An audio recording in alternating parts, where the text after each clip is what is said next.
Hello and welcome to another episode of Finest Design. I am Ali Ghanem, and in this episode I'm going to take you through a fascinating journey of regenerative aesthetics. Regenerative medicine, relatively very new term that has started with our understanding how we can use life's own codes of development and regeneration and use it to combat diseases and also enhance facial appearance.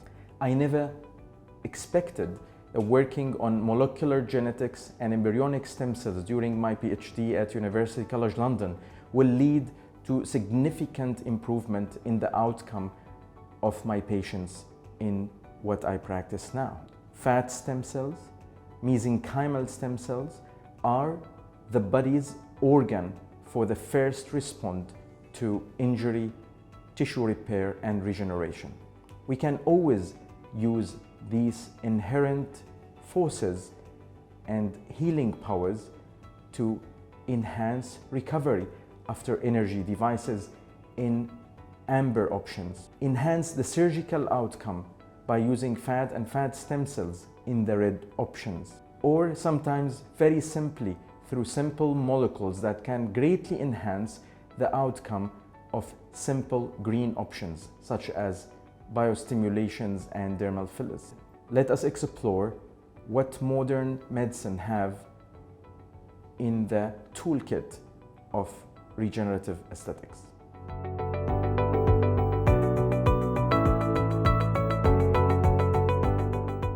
Dr. Honda, thank you very much for joining the program.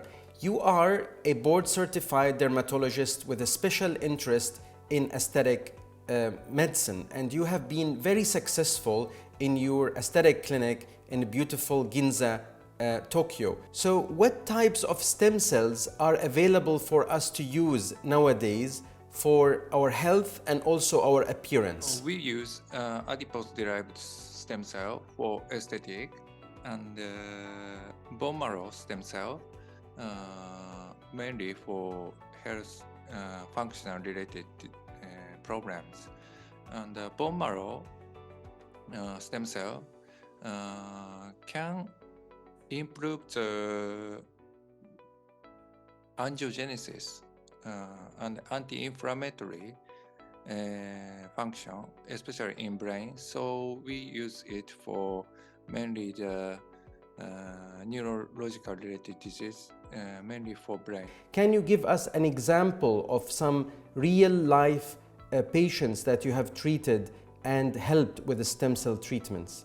I want to share some recent clinical cases from aesthetic to functional.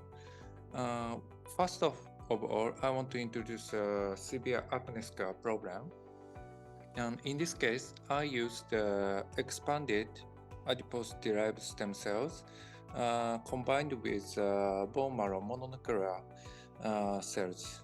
After 3 months in follow-up, there was a dramatic improvement, and he actually had undergo other treatment, but he didn't feel any improvement. But this time he did feel dramatic improvement. Indeed, I can see from the pictures very impressive improvement in this severe acne scarring. Compliments. Is there any other case you can share with us from a functional rather than aesthetic outcome? For the second cases, I'm going to introduce a case of severe epilepsy with cerebral palsy. The patient suffer from epilepsy that which happened with up to 10 times a day, even after anti-epileptic drugs were introduced.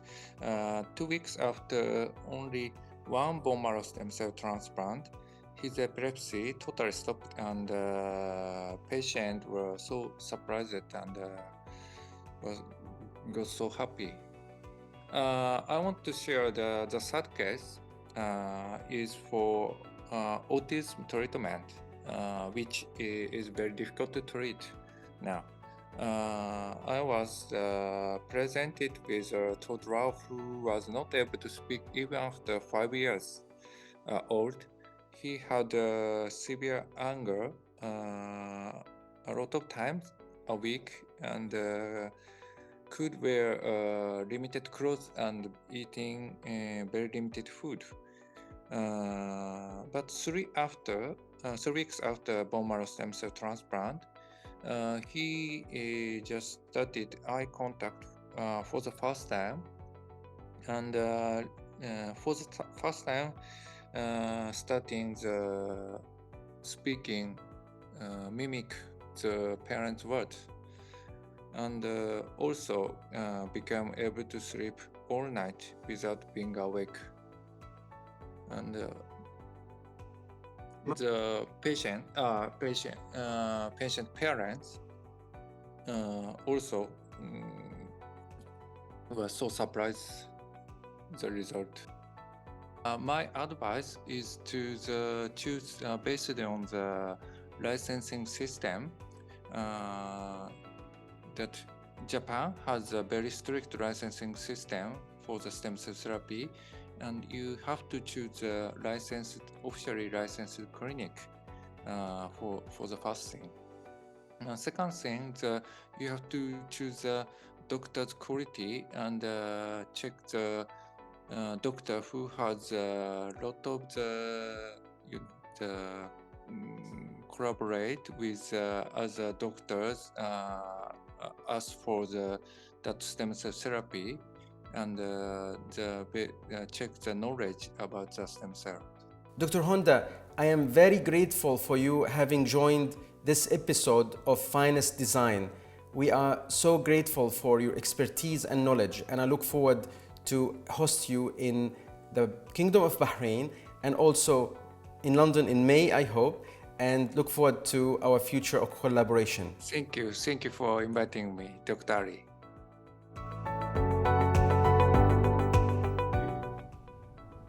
So for me, this is the most exciting episode of the series.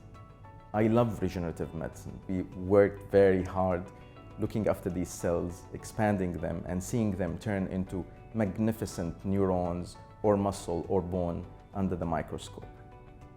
This tie is also my favorite tie because of that reason.